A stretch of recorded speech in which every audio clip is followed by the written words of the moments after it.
నమ్మకం ఉంచు, నా మాటకు లోబడు, నా మాటకు తిరగబడవద్దు, విధేయతను చూపించు.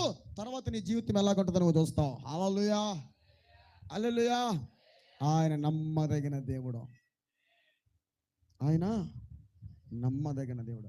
ఆ రీతిగా ఆమె ఆయన చెప్పినట్లుగానే చేసింది. ఆమె ఏం చేసింది? ఆమె ఆయన చెప్పినట్లుగానే చేసింది. చేసిన తర్వాత ఏముంది తెలుసా? ఆ ఊర్లో కరువు అయిపోయేంత వరకు తొట్టిలో పిండి అయిపోలేదు, బుడ్డిలో నూనె అయిపోలేదు. హల్లెలూయా.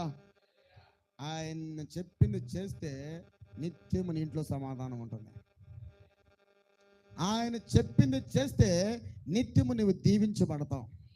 ఆయన చెప్పింది చేస్తే అనేక మందికి దీవెనకరంగా మార్చబడతావు. అయితే ఆయన చెప్పింది